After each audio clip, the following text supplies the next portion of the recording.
Bienvenidos a todos.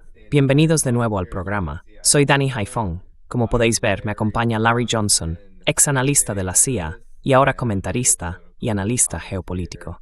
Larry, me alegra verte otra vez. ¿Dónde está el coronel Wilkerson? Lo hemos mandado de vacaciones. Sí, siento como si solo estuviera a medias aquí.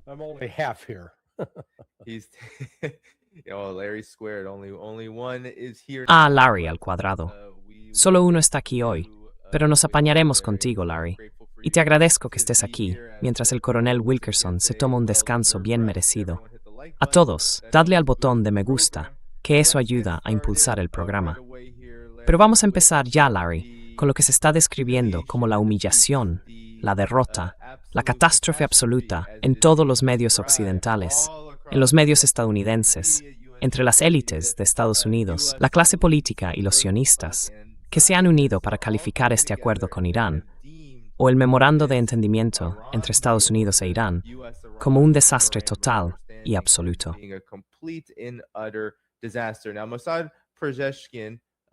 Ahora, Mossad Proheshkin publicó en su cuenta de X los términos del memorando de entendimiento, los términos oficiales. Y aunque aquí puede resultar un poco difícil de ver, hay 14 puntos repartidos en 2 páginas. En la primera, solo aparecen 6. Hay cosas bastante destacables. Líbano está incluido en el acuerdo, e Irán está diciendo ahora, y creo que esta es una de las razones por las que se habla tanto de humillación, que atacará a Israel y volverá a cerrar el estrecho de Hormuz si Israel no detiene sus ataques contra Irán.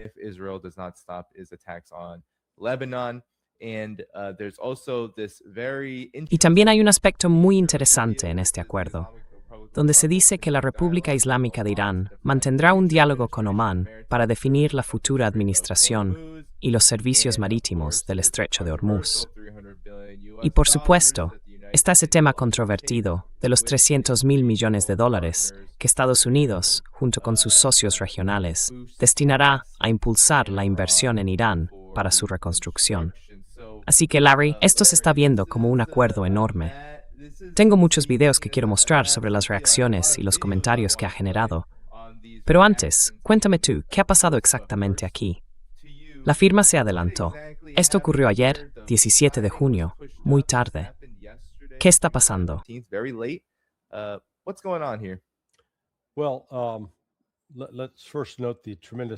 Bueno, primero hay que señalar la tremenda ironía de que Donald Trump estuviera sentado en el Palacio de Versalles, en Francia, donde firmó ese documento.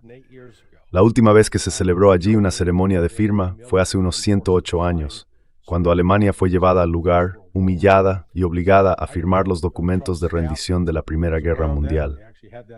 Así que no sé si el equipo de Trump era consciente de eso, si realmente tenían esa memoria histórica o si simplemente pensaron, oye, este sitio tiene muy buena pinta, firmemos aquí. Así que ahí está la ironía. Me gustaría volver a ese documento porque creo que la parte más importante, la más significativa, es el primer párrafo, el número 1. Porque cuando lees la penúltima frase donde dice, espera, déjame ampliar esto. Sí, ahora puedo leerlo bien. Vale, ya lo tengo. Sí, la clave está en garantizar. O sea, dice que Irán y Estados Unidos van a asumir, a partir de ahora, esta obligación. Y una de esas obligaciones es garantizar la integridad territorial y la soberanía del Líbano. Ahora bien, ¿la ocupación israelí del sur del Líbano viola su integridad territorial? Por supuesto que sí. ¿Es una amenaza para la soberanía del Líbano? En absoluto. Así que lo que este documento hace, en esencia, es que Estados Unidos le da a Irán una aprobación para hacer lo que sea necesario para expulsar a Israel del sur del Líbano. Así que si Irán atacara directamente a Israel, eso sí podría ser un problema.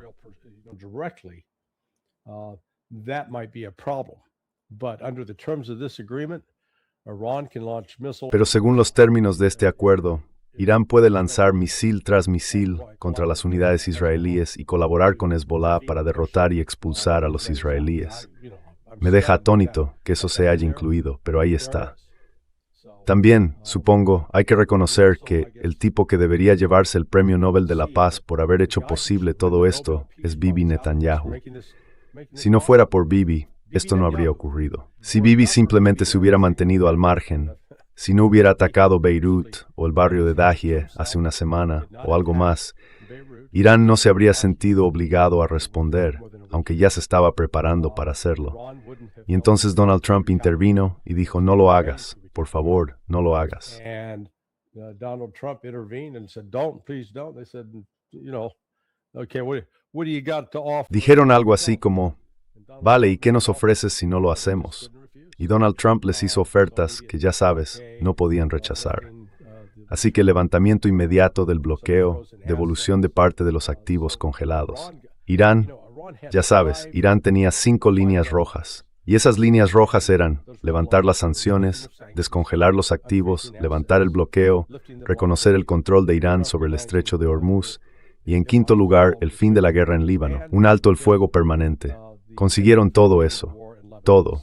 Y varios de nosotros dijimos desde el principio que no iban a negociar, que en esos puntos no iban a hacer concesiones, y efectivamente no las hicieron. Así que sí, viendo cómo se derrite todo. So yeah, watching the melt, and were it not for Bibi, if Bibi hadn't done that. Y si no hubiera sido por Bibi, si Bibi no hubiera hecho eso, ya sabes, Donald Trump quizás seguiría discutiendo con Poshetsky sobre esos términos. Pero como Irán estaba preparado para actuar y golpear con fuerza a Israel, eso fue lo que hizo posible este acuerdo. Y otra cosa que pasó más o menos al mismo tiempo durante ese fin de semana fue que Donald Trump recibió un informe. Ahora Pepe, nuestro amigo Pepe Escobar, lo contó así. No sabemos si fue Chris Wright, el secretario de Energía, o alguien de la CIA, pero informaron a Trump de que si la guerra continuaba y el estrecho de Hormuz no se abría de inmediato, se produciría una crisis económica enorme. La reserva estratégica de petróleo se vaciaría, y eso podría desatar una depresión global. Y Donald Trump sería recordado del mismo modo que Herbert Hoover lo fue por el gran desplome de los años 30.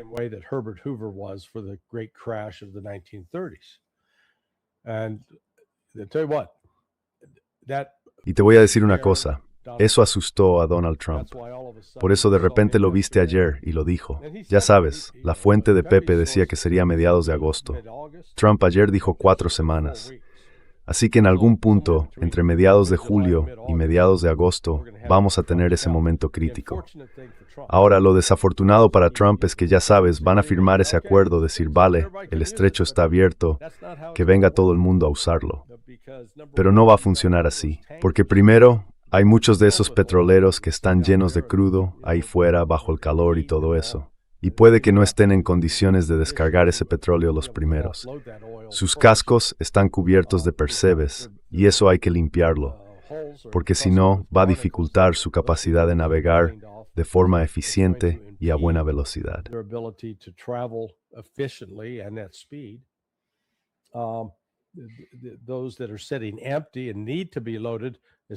Las que están vacías y necesitan cargarse, no está claro que todos los pozos petrolíferos hayan vuelto a funcionar, y en algunos casos puede llevar semanas ponerlos de nuevo en marcha. Pero el factor más importante, y el que podría causar más retrasos, son las minas que se hayan colocado en el Golfo Pérsico. El Pentágono, el Departamento de Guerra, o sea, el Departamento de Defensa, dijo al Congreso en abril que podría tardarse hasta 6 meses en limpiar los estrechos y el Golfo de esas minas.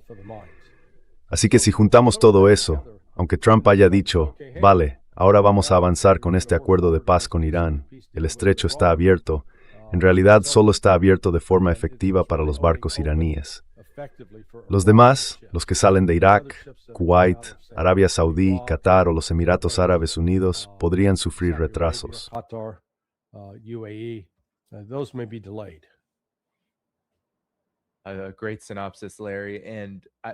Buena síntesis, Larry.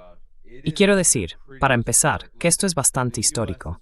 Mira, la palabra de Estados Unidos. Quiero decir, Israel ni siquiera está implicado en esto, salvo por ser lo que algunos llaman el aguafiestas. Yo diría simplemente que es Israel en el sentido de que no sabe reconocer cuándo debería al menos tomarse un respiro.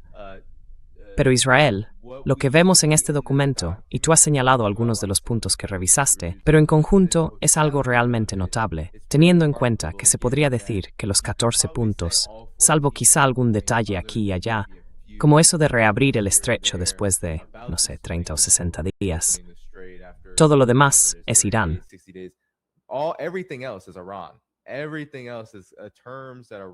Todo lo demás son términos que Irán realmente quería ver por escrito y que con el tiempo se conviertan en lo que será un acuerdo más amplio una vez que, supongo, estas negociaciones terminen, si es que llegan a ese punto. Así que no podemos confiar en la palabra de Estados Unidos, por supuesto. Podemos, ya sabes, podemos esperar, incluso Pete Hegseth lo dijo, que ya están violando la primera parte de la cláusula, porque Hegseth comentó que Trump, en ocasiones, ha dicho que van a bombardear Irán otra vez si esto no funciona. Eso, de alguna manera, indica que Estados Unidos quiere seguir con la agresión. Pero aún así, creo que estos puntos deben verse como un reflejo del pánico. Hay algo de verdad en el pánico que estamos viendo por parte de los sionistas, de los medios, de los neoconservadores.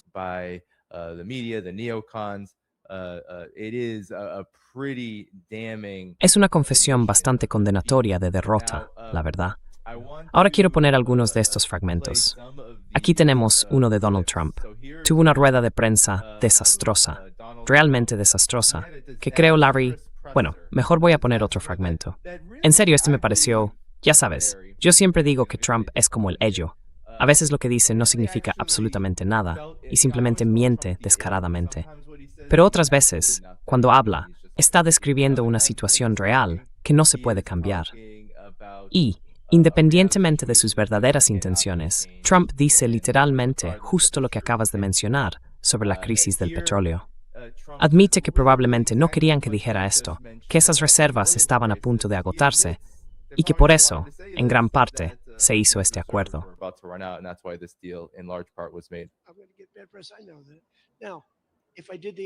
Ahora, si hiciera lo contrario, si saliera y siguiera bombardeándolos durante otras 4 semanas, simplemente machacándolos, la prensa me atacaría por eso. No hay nada que pueda hacer. Pero esto lo que hace es permitir que los barcos salgan. Si seguimos bombardeando, esos barcos no saldrán. Y estamos hablando de 500, 600, 700 millones de dólares al día. Es muchísimo dinero. Muchísimo. Por eso el mundo está bien. Hay liquidez. Todo funciona. Además, nos quedaríamos sin reservas en unas 4 semanas. Ya sabes, hay reservas por todo el mundo, pero realmente nos quedaríamos sin ellas. Y llegaría un momento en que no podrías conseguirlo. Y quieres ver un bloqueo total. Así que, a todos esos supuestos genios que quieren demostrar lo listos que son, pregúntales por qué no eliminaron al general Soleimani.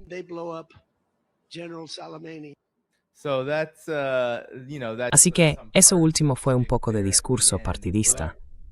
Pero Larry, a ver, la idea principal era que las reservas de petróleo se van a agotar, que no habrá actividad en el estrecho si seguimos así, que no es posible continuar. Para mí, eso sinceramente es la definición de admitir que has perdido.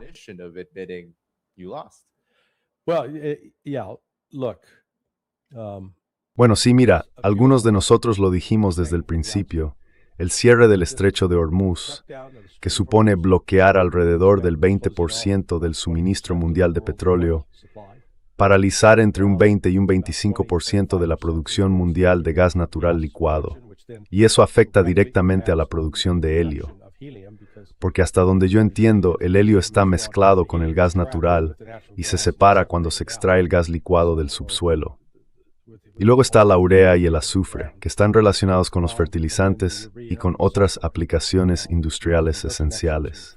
Y el helio, además de su uso en equipos médicos, es aún más importante para la fabricación de chips informáticos.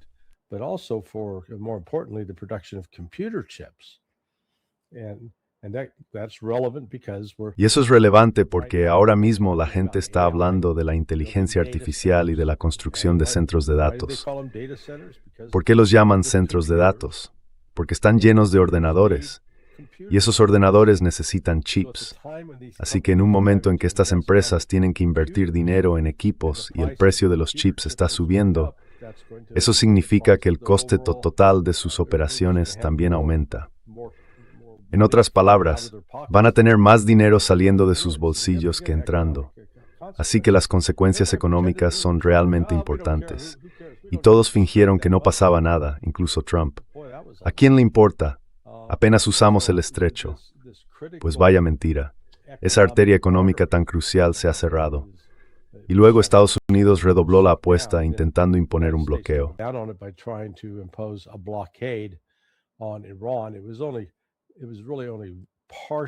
En realidad, fue solo parcialmente efectivo. Básicamente porque Estados Unidos no tenía suficientes barcos para poder imponer un bloqueo completo. Pero ahora, una de las formas en que Estados Unidos y otros países afrontaron ese corte en el suministro de petróleo fue recurriendo a sus reservas estratégicas. En el caso de Estados Unidos, me refiero a la Reserva Estratégica de Petróleo, que empezaron a llenar allá por 1983 o 84. Y lo que se dice ahora es que está en su nivel más bajo desde entonces. Así que desde que empezaron a llenarla, hace ya unos 43 años, han vuelto a esos niveles. Vi un informe de noticias el lunes de esta semana que decía que quedaban 360 millones de barriles. Pero luego estuve en otro programa, Capital Cosm, que dirige un tipo llamado Danny Haiphong, como tú.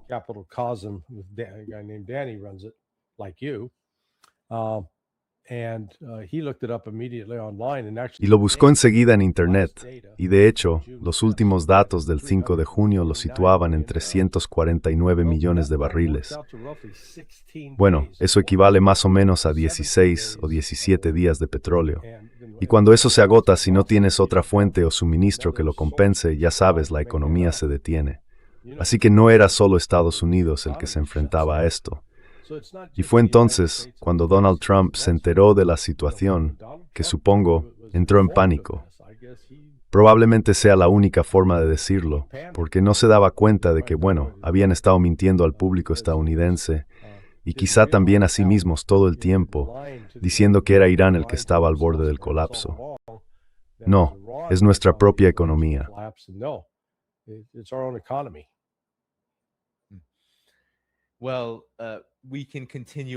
Bueno, podemos seguir con esta caída, de humillación en humillación, para Trump y para Estados Unidos, en torno a este acuerdo. Porque una vez más, quiero insistir en que no me creo la palabra de Estados Unidos cuando se trata de, ya sabes, negociaciones. Creo que la historia demuestra que no podemos hacerlo. Pero también creo que hay algo que decir sobre las circunstancias concretas que acabas de mencionar, y sobre por qué Donald Trump y su administración están hablando como lo hacen ahora. Así que vamos a repasar algunas de las cosas que dijo en su rueda de prensa en reacción a este acuerdo. Muchas de las justificaciones para una guerra con Irán están empezando a desmoronarse. Son cosas que, de hecho, no había oído decir a Trump. Espera. No me esvarar. ¿Está empezando a desmoronarse? Sí, se han derrumbado. Se han derrumbado por completo. Y siempre fueron mentiras. Quiero decir, siempre se basaron en mentiras. Ya hemos hablado de esto en el programa. Todo el miedo al supuesto peligro nuclear de Irán fue siempre una excusa para la guerra. Pero ahora, incluso Trump, a raíz de este acuerdo, está contradiciendo todo eso. Y aquí tienes un ejemplo de ello. Hemos sido bastante firmes con eso. Pero claro, es un poco complicado cuando dices que alguien lo quiere y otros ya lo tienen. Y está hablando de enriquecer daño en la tuis. Otros estados vecinos lo tienen y no les estás permitiendo usarlo para generar electricidad o cosas por el estilo. Siempre es un poco complicado. Hay que usar un poco de sentido común, por favor. Así que esa es una posición muy distinta de la que hemos escuchado a Trump mantener durante prácticamente toda su carrera política. Esto es lo que dijo sobre el programa de misiles balísticos de Irán.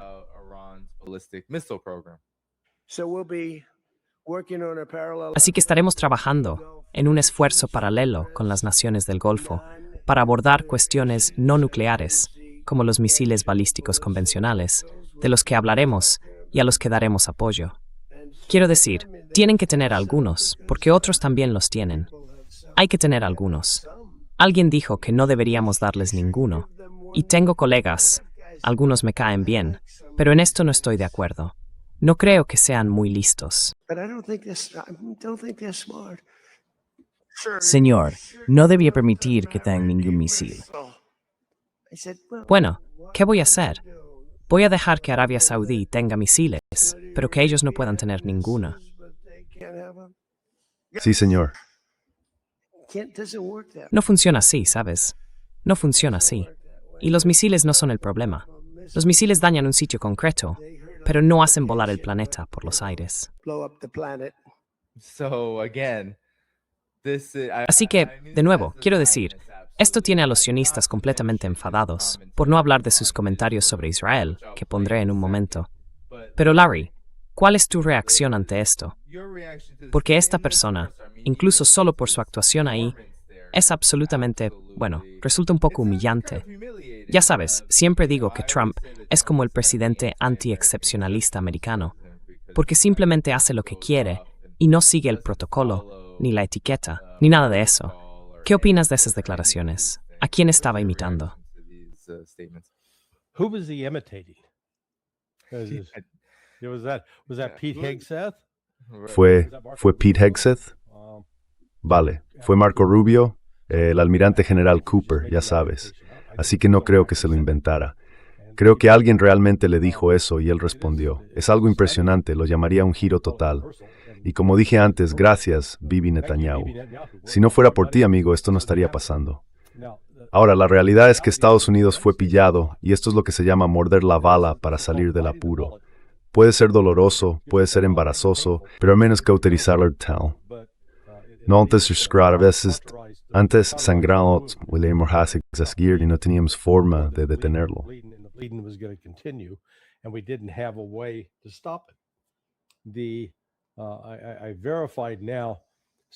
Lo he comprobado ahora, así que hasta hace un par de días creo que fue más o menos cuando decidieron, vale, firmamos, vamos con todo en esto. Los equipos de acción de crisis del ejército, que se llaman CATS, tenían uno en el Pentágono, cerca del Centro Nacional de Mando Militar. Había otros repartidos por distintas bases, en el CENTCOM, en operaciones aéreas en Andrews. Todos esos ya están cerrados. Antes funcionaban 24 horas al día con turnos de 12 horas. Ya sabes, un trabajo de turnos durísimo. Ahora han vuelto al horario normal de 9 a 5 todos esos soldados, marineros, infantes de marina, oficiales y personal de la Fuerza Aérea. Creo que se llama Mando de Combate Aéreo, déjame ver. Sí, Mando de Combate Aéreo, eso es.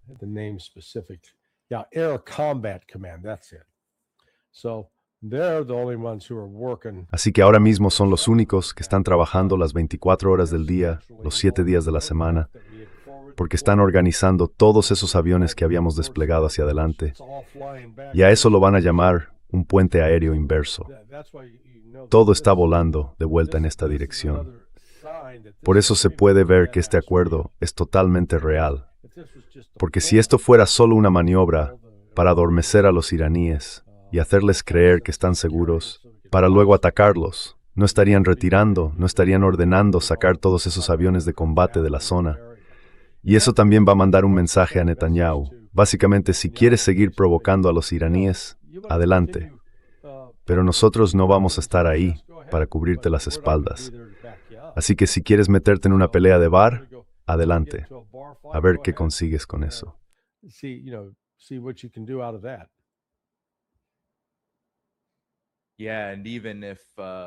Sí, y aunque en algún momento en el futuro Estados Unidos dijera, vale, vamos a bombardear otra vez, vamos a imponer otro bloqueo, todo eso. Ahora, con lo que acabas de decir, eso llevaría bastante tiempo. No puedes simplemente decir que vas a hacerlo. Si has retirado esas fuerzas, tienes que volver a desplegarlas. Llevaré un par de semanas. Terminaré de unos winijam aikide.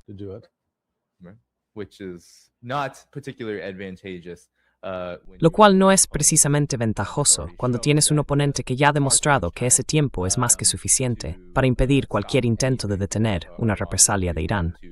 Déjame entrar en eso, porque ahora, con este acuerdo, como decías, el mundo puede agradecer a Netanyahu y a Israel haber acelerado el proceso. Vemos a la administración Trump. Bueno, no doy demasiado crédito a la retórica. Pero, al mismo tiempo, si ahora mismo se están dando pasos concretos para consolidar este acuerdo y hacerlo realidad, tenemos que pensar que este pánico tiene algún fundamento. Y parte de esto tiene que ver con el hecho de que Trump y ahora J.D. Vance, voy a poner dos fragmentos distintos, están atacando directamente a Israel. Está claro que no están contentos con la situación en Líbano. Y también podemos ver, por las reacciones de destacados sionistas, que los sionistas no están satisfechos con la administración Trump. Primero Donald Trump y Vance, y luego mostraré un poco del pánico sionista. First Donald Trump, then Vance, and then I'll show a bit of the Zionist panic. Y lo veréis cuando veáis el acuerdo. Pero es correcto que lo hagamos público. Y por cierto, enviamos una copia a Israel. Han sido un buen socio. Ahora bien, creo que podrían hacerlo mejor en lo que respecta a Hezbollah. No estoy diciendo que no deban protegerse. Lo que digo es que cuando dos drones caen en el desierto sin causar daño, no hace falta derribar edificios en Beirut. Podrían actuar mejor. Y sinceramente, podrían hacerlo mucho mejor. Les tengo aprecio como socios. Han sido estupendos. Y si estuviesen y trabajo en Mutsbrit con Hezbollah. So there's one. Así que ahí tenemos uno. Y luego está J.D. Vance, hablando con el New York Times, en relación con la acción israelí ante el acuerdo. Israeli opposition to the deal. Sí, has visto a gente dentro de su sistema, como Ben-Gvir y Smotrich, que han atacado el acuerdo. Y supongo que mi respuesta para ellos sería, ¿cuál es exactamente vuestra propuesta? Sois un país de 9 millones de personas. No podéis resolver todos vuestros problemas de seguridad nacional simplemente matando. Mirad lo que... So that's J.D. Vance, and then in terms Así que ese es J.D. Vance. Y en cuanto al pánico sionista, creo que solo hay una persona a la que hay que mirar, sobre todo en los medios, porque representa los elementos más virulentos de lo que podríamos llamar la camarilla sionista. Y ahí está Mark Levin diciendo, literalmente, lo que normalmente se calla, que ha llegado el momento de cambiar de estrategia, que deberíamos ir frenando al enemigo, reforzar nuestras municiones, nuestras reservas de petróleo, bajar el precio de la gasolina, pasar las elecciones de mitad de mandato y luego golpear a Irán, en lugar de apresurarnos a cerrar un acuerdo, fortalecer su industria petrolera y transferirles miles de millones al extranjero, y todo eso. Así que bueno, esa es la forma más suave de decir lo que muchos del lobby pro-israelí en Estados Unidos, y por supuesto los sionistas de todo el mundo, están diciendo. ¿Qué opinas de eso? all around the world are saying. Your reactions, Larry. Remember, Sí, no, quiero decir, recordad que a Trump lo llegaron a honrar como si fuera un presidente judío. Los sionistas que ahora lo acusan de traidor, él es ciudadano estadounidense, aunque de origen alemán, pero ciudadano estadounidense y presidente de los Estados Unidos de América. Y no ha traicionado a su país. Son los israelíes los que piensan que los ha traicionado. Bueno, amigos, él no es el presidente de Israel, aunque haya dicho alguna vez que le gustaría presentarse allí. Y aquella gran popularidad que tuvo Donald Trump, eso ya se ha evaporado. Creo que hasta una colonoscopia tiene mejor valoración. Así que, ya veis, están molestos porque está denunciando sus asesinatos.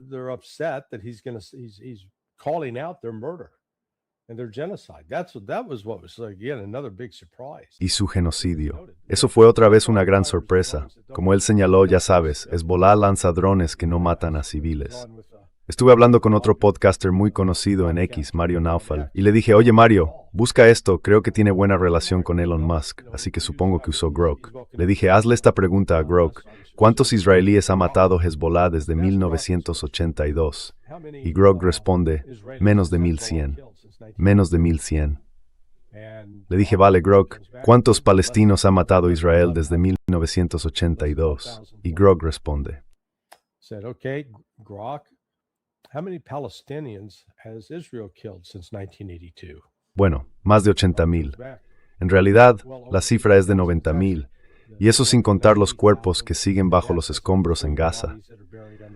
Así que lo que estás diciendo es que tenemos a un país, Israel, que ha matado como mínimo a 90 palestinos, hombres, mujeres y niños civiles, por cada israelí muerto a manos de lo que ellos llaman un ataque terrorista de Hezbollah.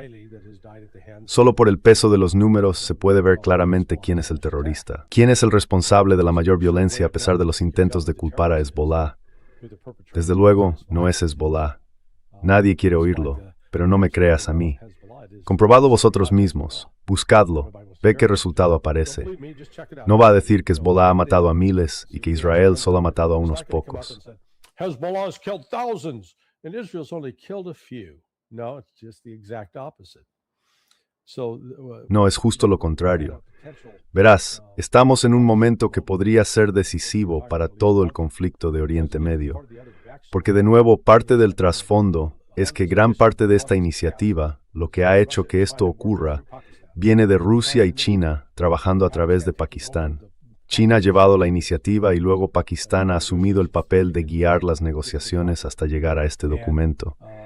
Y como parte de ese esfuerzo, ya hay conversaciones en marcha con Egipto, Turquía, Arabia Saudí, Irán y Pakistán para crear, digamos, una fuerza de defensa islámica para Oriente Medio, que estaría ahí para proteger y garantizar la seguridad de los países de Asia Occidental, de Oriente Medio.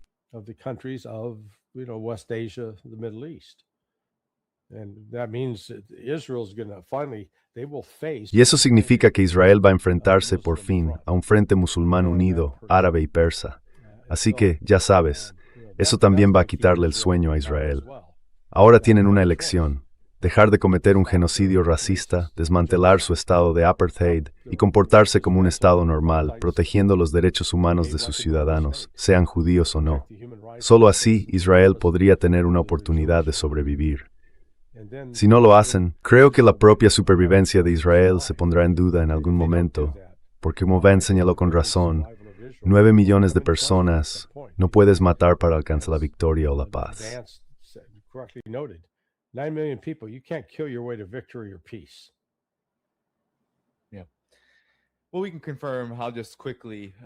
Bueno, podemos confirmarlo. Voy a repasar rápidamente para la audiencia estos datos de Grok. Pregunté, ¿cuántos israelíes ha matado Hezbollah desde 1982? ¿Y cuántos libaneses y palestinos ha matado Israel? Ese número va aumentando. Aquí tenemos 1.500 israelíes. Tú señalaste correctamente que, en el caso de los libaneses, son entre 10 y 25.000 o más, potencialmente, desde 1982. Y para los palestinos, entre 85 y 100.000 o más.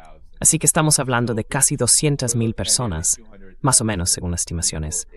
En el lado israelí, entre 100 y 200. Entre 100 y 200. Entre 100 y 200. Es una cifra espantosa, genocida. Basta ya de estas tonterías. ¿A que Irán es el principal patrocinador del terrorismo? Si definimos terrorismo como el uso de la violencia contra civiles con fines políticos, el principal terrorista de Oriente Medio es Israel. Según los datos, no es una afirmación antisemita, no es una exageración. Es simplemente que, si tu definición es esa y los números son esos, entonces la respuesta es Israel.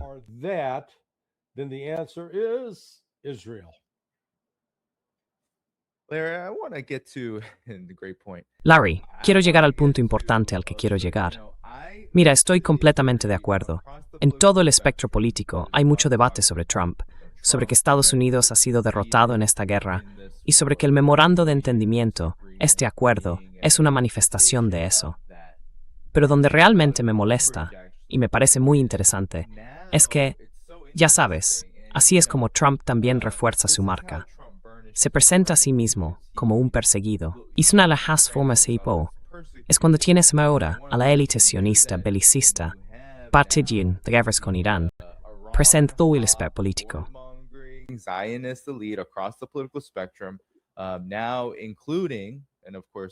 Ahora, incluyendo, y por supuesto siempre incluyendo, al Partido Demócrata hablando así, porque cuando ahora hay un acuerdo, o incluso la posibilidad, aunque sea mínima, casi nula, de que se logre una paz real, El hecho de que Irán, con sus propios esfuerzos, haya llegado hasta este punto y haya conseguido forzar este tipo de acuerdo, ya dice algo. Pero ahora tienes a los demócratas, tienes a los neoconservadores, hablando de lo humillante que es esto, aparentemente con la intención de decir que en realidad Estados Unidos debería mostrarse más firme y más agresivo con Irán.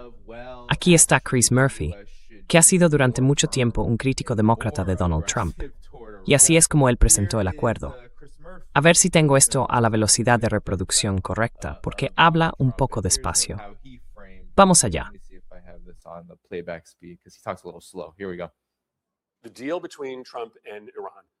El acuerdo entre Trump e Irán confirma que esta guerra ha sido el mayor desastre de política exterior de los últimos 20 años. Quiero que esta guerra termine y sabía que las condiciones iban a ser humillantes, pero no pensé que serían tan humillantes. Básicamente, este acuerdo consiste en lo siguiente. Irán no hace ninguna concesión, y Estados Unidos le permite comerciar petróleo libremente y se compromete a darle $300 mil millones en reparaciones. Este acuerdo refleja en esencia las condiciones de Irán y va a hacer que cualquier negociación nuclear futura sea prácticamente imposible.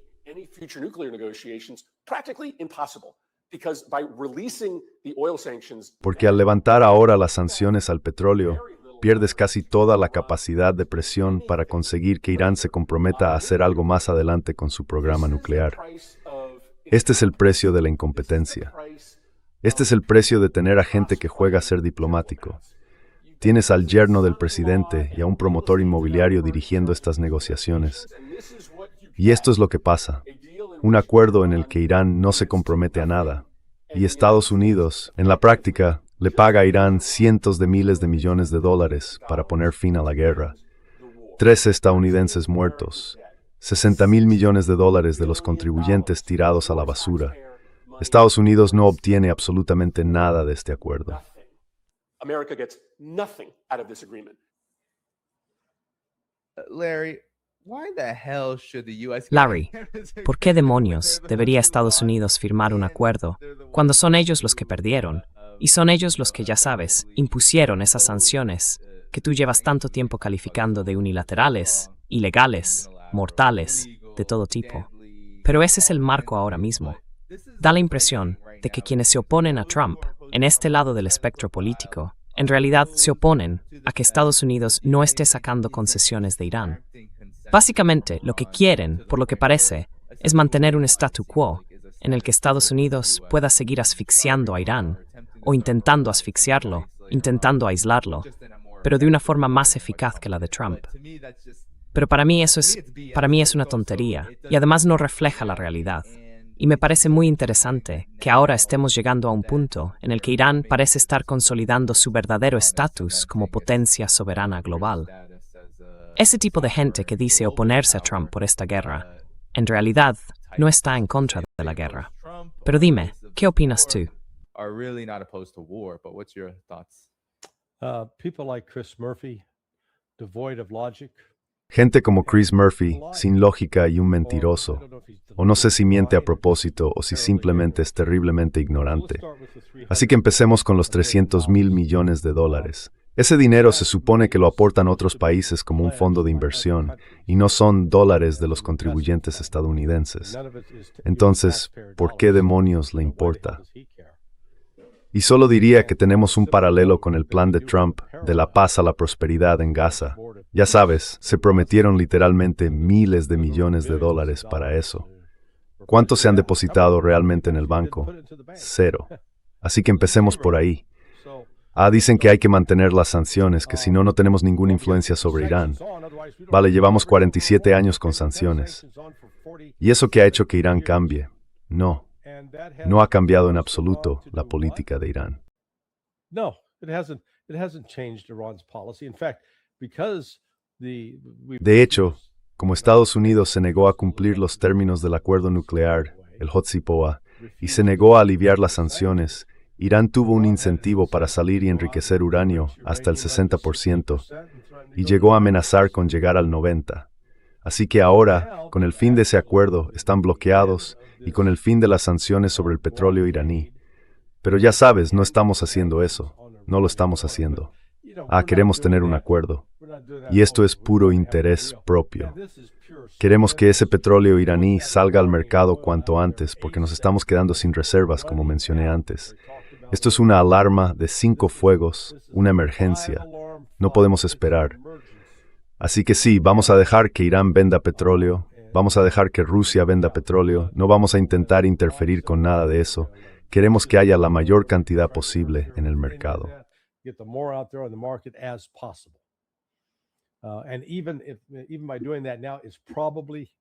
Y aún haciendo eso ahora, probablemente ya sea demasiado tarde. Es como si saltaras de un avión y el paracaídas no se abriera. Y luego tienes uno de reserva y a unos 6 metros del suelo por fin tiras de la anilla. Puede que sobrevivas, pero vas a quedar bastante mal. Pues así estamos ahora mismo, económicamente. Puede que sobrevivamos, pero el daño económico va a ser importante, no solo en Estados Unidos, sino en todo el mundo, por culpa de estas escaseces. Lo que me resulta curioso es que, en lugar de lo de siempre, cuando los demócratas, al menos durante un tiempo, se definían como el partido contra la guerra, madre mía, ahora son tan agresivos como muchos republicanos. Cuesta distinguirlos.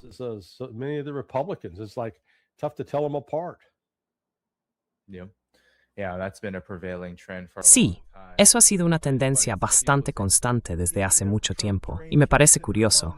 Hay gente que dice, Dan, tienes el síndrome de odio a Trump en este programa, pero simplemente es que él es el presidente. Quiero decir, si ves este programa durante la administración Biden, no hay mucha diferencia en cuanto a las críticas al presidente. Los horrores absolutos, y ya sabes, lo absurdo de las guerras de Estados Unidos. Pero bueno, pongamos otro ejemplo. Aquí tenemos a Ro Khanna, cuya voz ha sido, diría yo, más destacada, más activa, más crítica y más coherente en estos temas hasta cierto punto. Pero incluso él va a Fox News, y fíjate en la narrativa. Es muy parecida. Usted y sus colegas solo quieren hacer fracasar la agenda de este presidente. ¿Es eso lo que está pasando ahora con este memorando de entendimiento con Irán?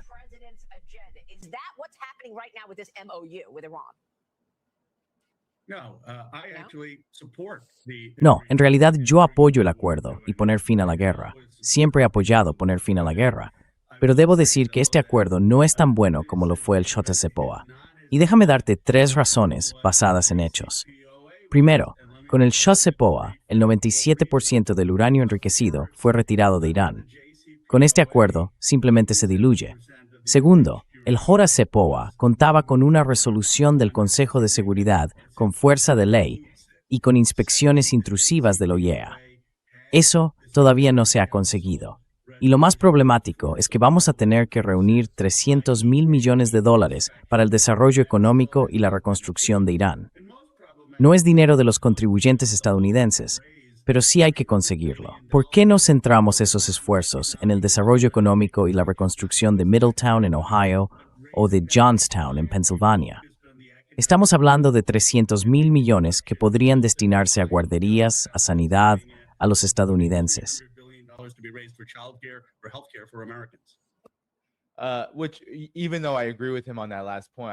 Aunque estoy de acuerdo con él en ese último punto, sigue siendo un argumento de hombre de paja. Porque ¿quién dice que no se pueden hacer las dos cosas a la vez? Sinceramente, Estados Unidos debería pagar, literalmente, porque destruyó la infraestructura iraní y todo lo demás. Pero aún así, es el mismo argumento, Larry. Es esta idea de que sí, deberíamos conseguir. Es como si Estados Unidos tuviera que sacar mucho más de Irán, a pesar de que la realidad ahora es muy distinta a cuando se firmó el acuerdo nuclear, el JCPOA. Pero dime, ¿qué opinas tú?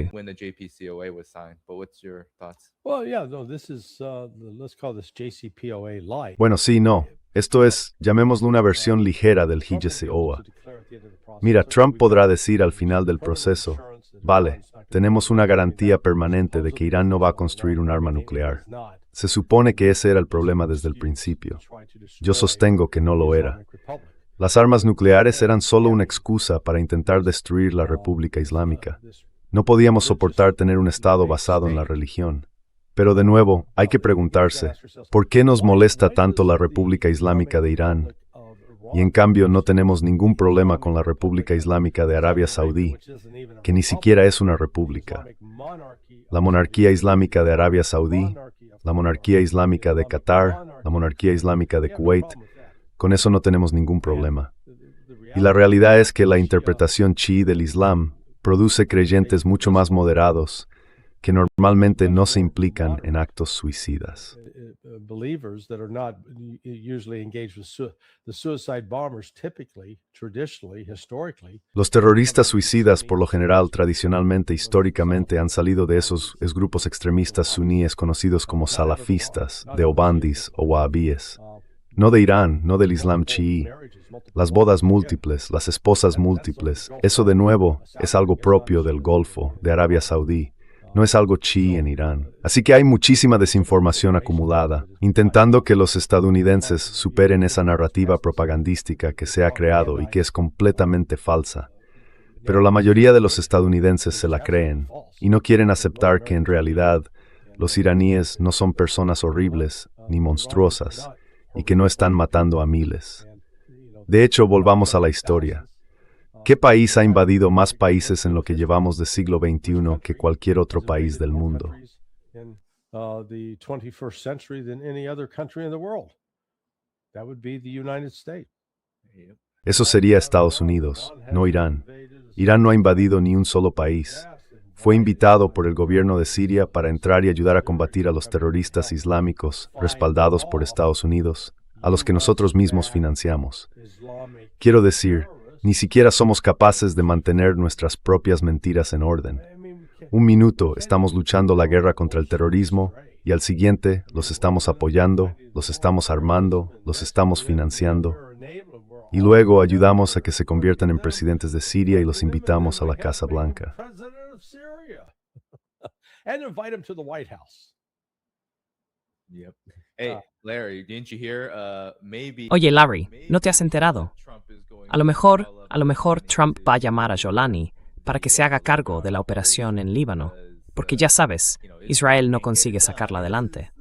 Quiero decir, este es el tipo de lógica que se maneja.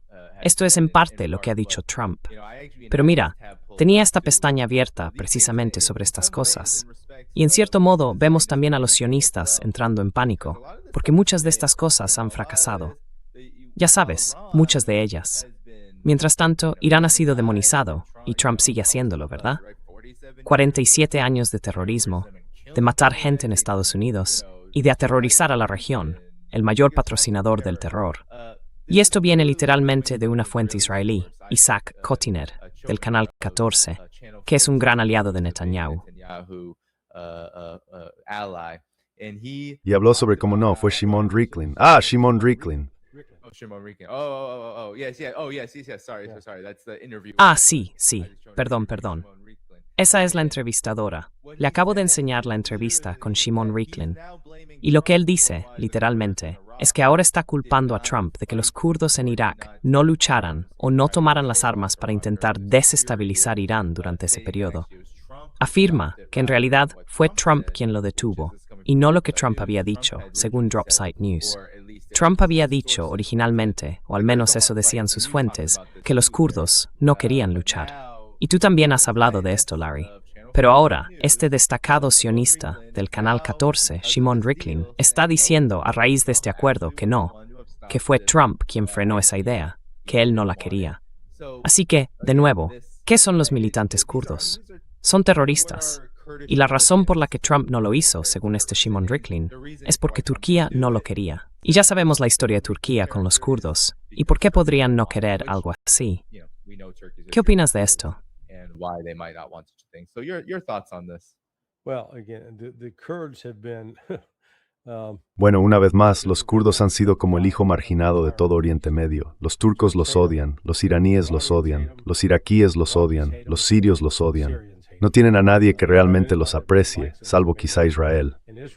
Y lo de Israel es puro interés, pura manipulación. Israel solo se preocupa mientras sirvan a sus propios intereses. Mientras tanto, son aliados estupendos, buenos amigos. En las últimas semanas, digamos alrededor del 9 o el 10, Irán estuvo lanzando ataques con regularidad en Erbil contra esos campamentos, fueran o no campamentos de la CIA. Había allí kurdos iraquíes y otros kurdos que estaban siendo entrenados para volver a Irán, enfrentarse a las fuerzas de seguridad e intentar provocar un levantamiento popular lo bastante grande como para tener alguna posibilidad de derrocar al gobierno.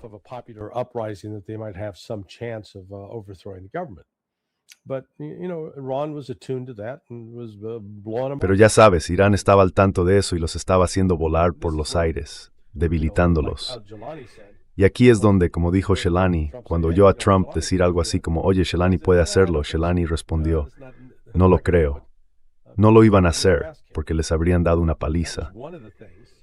Esa fue una de las cosas por las que, ya sabes, estábamos furiosos con el general Soleimani de Irán, porque cuando entró, realmente dirigió la insurgencia antiterrorista en Siria contra el ISIS y todos sus, digamos, descendientes, como al-Nusra y luego Hayat Tahrir al-Sham.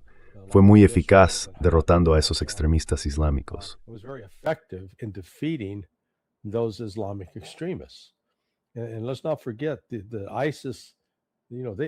Y no olvidemos al ISIS. Ya sabes, ellos se regodeaban atacando y matando a chiíes iraníes porque los consideraban apóstatas. Así que esa motivación religiosa era real, no era algo inventado. Y creo que, al menos por ahora, al-Jolani tuvo la suficiente lucidez para darse cuenta de eso. Entendió la advertencia de Kissinger, que ser enemigo de Estados Unidos es peligroso, pero ser su amigo puede ser letal, y que muy probablemente lo estaban enviando, a él y a los terroristas que le quedaban, a una muerte segura. Así que, con buen criterio, decidió apartarse y dijo, no, yo no voy a hacer eso.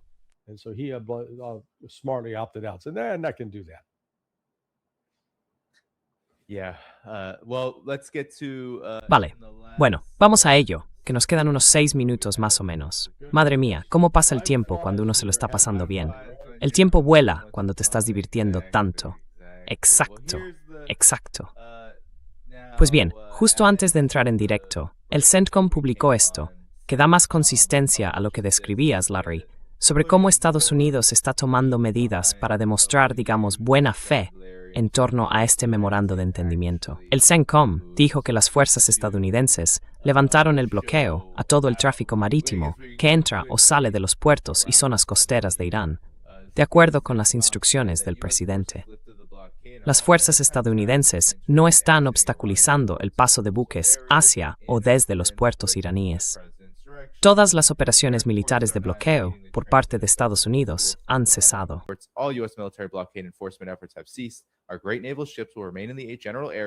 Nuestros grandes buques de guerra permanecerán en la zona general para asegurarse de que todos los aspectos del acuerdo se cumplan, se respeten y estén plenamente en vigor. Y sobre tus últimos comentarios, Larry, sabes, pensé que este titular era una especie de resumen perfecto de cómo, quizá, podríamos decir, una persona común debería ver lo que ha ocurrido aquí.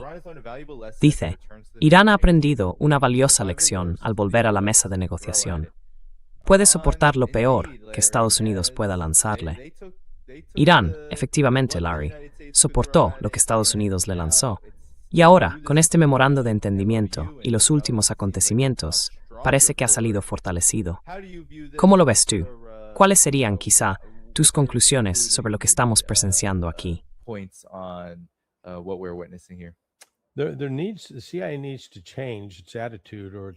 La CIA tiene que cambiar su actitud, o más bien, su marco filosófico a la hora de provocar un cambio de régimen. ¿Quieres lograr un cambio de régimen en Irán? Pues lo último que deberías hacer es atacar no solo al régimen, sino también al pueblo. Porque hemos visto una y otra vez, ya sea en Irán, en Cuba, en Siria o donde sea, que ese tipo de intervención externa en realidad une a la gente y refuerza al régimen existente, no lo debilita. Así que acabamos consiguiendo justo el efecto contrario. Es algo que llevo tiempo diciendo. Si de verdad quieres debilitar al régimen en Irán, si yo siguiera en la CIA dirigiendo operaciones, me aseguraría de enviar plataformas de Starlink con acceso libre a, por ejemplo, Pornhub.com o algo así.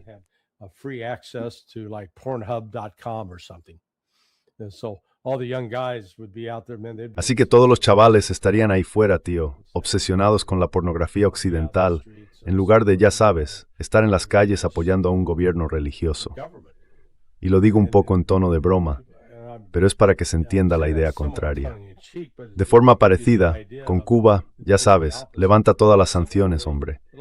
Obliga a ese gobierno a ocuparse de su gente, porque mientras existan sanciones externas, la incompetencia del gobierno se puede justificar diciendo, son culpa de esos malditos gringos. La razón por la que las cosas no funcionan aquí es por la presión exterior. Si eso desapareciera, ya sabes, todo iría bien.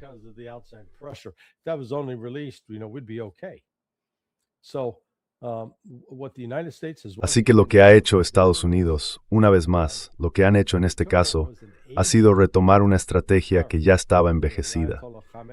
El ayatolá Jamenei estaba llegando al final de sus días, y se podría decir que, bueno, la vieja generación seguía al mando. Y vaya, la estrategia de decapitación funcionó con eficacia. Abrió un montón de oportunidades para que los jóvenes ascendieran y en algunos casos fueran quizá más agresivos o más entusiastas. Pero lo que esto ha provocado ahora es que Irán se haya unido de una forma en la que no lo estaba desde hace 47 años. Y si uno se mira al espejo, quizá Donald Trump por una parte y Bibi Netanyahu por la otra puedan atribuirse el mérito de eso.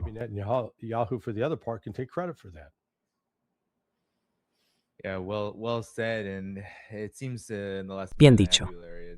Y parece que, en el último minuto que me queda contigo, Larry, la idea suele ser, o ni siquiera creo que estos belicistas piensen tan a largo plazo, pero si dejas que Cuba o Irán se desarrollen por su cuenta, siempre existe la posibilidad de que les vaya bien. Y creo que la mentalidad es, no hay que hacer que esa gente sufra, hay que hacerles sentir el máximo dolor y presión, porque la alternativa, y esto probablemente viene de la vieja forma de pensar de la Guerra Fría, es que, bueno, están perdidos para siempre, ¿verdad? Decían lo mismo de Vietnam y de todo lo demás. Perdidos para siempre. Sí. Parece que esa lógica de que necesitas un dominio total, de que no puedes aceptar que Cuba sea lo que los cubanos quieran, o que Irán sea lo que los iraníes decidan, es en el fondo el error de esa forma de pensar. Pero Larry, muchísimas gracias por venir. Voy a ir cerrando porque sé que tienes otra cita, así que estaré en contacto contigo. Y de nuevo, muchas gracias. Muy bien, amigo. Oye, gracias y que tengas un gran día. Gracias. Ha sido un placer estar contigo, como siempre. Adiós. Sí, claro. Nos vemos pronto. Adiós. Bueno, gente, voy a cerrar con unos cuantos anuncios. Tardaré unos 5 minutos más o menos. Mañana volveré a la 1 de la tarde, hora del este, con el profesor Mohamed Marandi, un buen amigo del programa y en general un gran amigo. Es un tipo íntegro, igual que Larry, que está aquí conmigo. Así que, antes de irte, dale al botón de me gusta y si aún no lo has hecho, suscríbete al canal. Puedes ver el trabajo de Larry en sonar21.com. El enlace está en la descripción del video, junto con todas las formas de apoyar este canal. En estos últimos minutos, quiero dejar clara una cosa sobre la postura de quien les habla en este programa. Y es que, de ninguna manera, bajo ninguna forma, voy a decir que Estados Unidos vaya a levantar completamente el pie del acelerador en su intento de destruir o derrocar gobiernos como el de Irán. En este caso, hablemos directamente de Irán, porque el propio sistema estructural político y económico estadounidense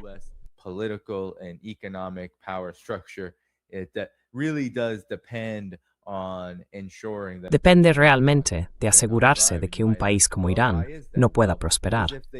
Y quizá te preguntes, bueno, ¿por qué? Pues porque si lo hace, entonces tal vez el resto del mundo vea que Estados Unidos no es el único actor en el tablero, que en realidad puede que sea el actor equivocado, puede que no sea el juego en el que nadie quiera participar, y que quienes siguen jugando tienden a ser vasallos, tienden a ser neocolonias, completamente dependientes con una enorme miseria, sufrimiento, falta de soberanía y un liderazgo brutal y represivo, cosas así. Así que, si Irán logra prosperar, desarrollarse y vivir en paz, Entonces podría servir, como lo han hecho y siguen haciendo Rusia, China y otros países en el mundo, como posibles ejemplos que la élite del poder estadounidense, la clase dirigente, los belicistas, simplemente no pueden soportar. The warmongers that they just cannot stomach. So I don't believe that the war is necessarily over, but Así que no creo que la guerra haya terminado necesariamente. Pero si miras la realidad material, a veces, o más bien muchas veces, por no decir siempre, la realidad material acaba imponiéndose. Al final, alcanza a los idealistas, a los que sueñan con una dominación total, a quienes quieren ver un mundo en el que Estados Unidos sea de verdad la única opción. Que no haya alternativa, como decía aquella vieja expresión de la posguerra fría, no hay alternativa, que transmitía precisamente ese mensaje. Así que, en efecto, la realidad sobre el terreno es que Estados Unidos no puede obtener de Irán lo que quiere. Nunca va a conseguir arrancarle a Irán esas enormes concesiones que intentaba forzar, aplicando la máxima presión para obtenerlas. Place maximum pressure on Iran to get out of them. It's just not going to happen. So if that's not going to happen, well, the consequences of continued war, as now Trump himself is saying, are too catastrophic. And lastly, on the point of Gaza and Palestine, look, a lot of people wanted Palestine, Gaza, West Bank to be directly in this document. And truth be told, I do believe that this document truly only covers the events from February 28th onward, which Lebanon, of course, beginning of... Que es cuando el caso de Líbano, a comienzos de marzo de este año, acabó entrando en juego. Israel intentó aprovechar este acuerdo para intensificar su asedio y su campaña genocida contra Líbano. Y creo que por eso Líbano aparece directamente en este acuerdo. Y sin mencionar la solidaridad, todos esos puntos más importantes, ¿verdad? Not to mention the solidarity, all those more important points, right? Solidarity between Iran and Hezbollah. La solidaridad entre Irán y Hezbollah, y todo eso son puntos principales, puntos clave. Pero creo que, dentro del marco básico de un acuerdo como este, por eso no vemos que se mencione específicamente a Gaza o a Palestina. Se habla más bien de un alto el fuego en todos los frentes. Están a punto de comenzar las negociaciones, así que veremos qué significa realmente para Irán detener la guerra en todos los frentes. Y hay que recordar que Irán es el principal apoyo, y en realidad el único apoyo estatal en la región, de Palestina, de la resistencia palestina y de todo lo que ha hecho. Y al fortalecer a Hezbollah, proteger el Líbano y hacer retroceder a Israel allí, eso también ayuda a la resistencia palestina.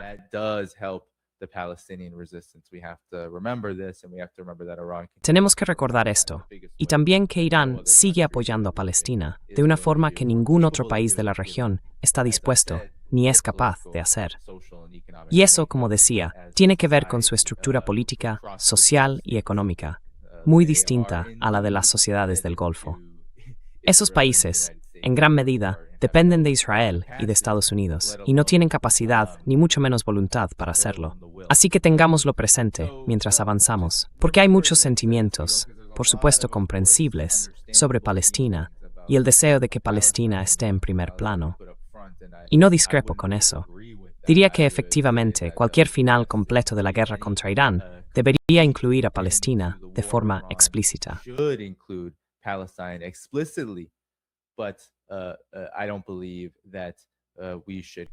Pero no creo que debamos descartar ni menospreciar a Irán con este memorando de entendimiento, manteniéndonos en un marco más limitado para conseguir concesiones reales, que lo son de verdad.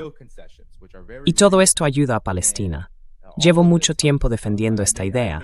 Si el eje de la resistencia se fortalece, entonces la resistencia palestina también se fortalece, porque en realidad es una sola resistencia. Así que no deberíamos verlo como que Irán está abandonando a Palestina. Eso sería un error enorme.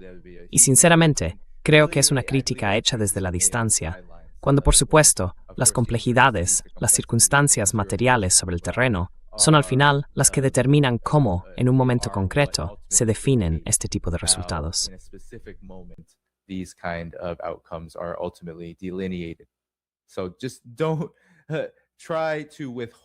Así que, no intentéis reteneros, o incluso si tenéis críticas, no dejéis que eso os desvíe del objetivo final.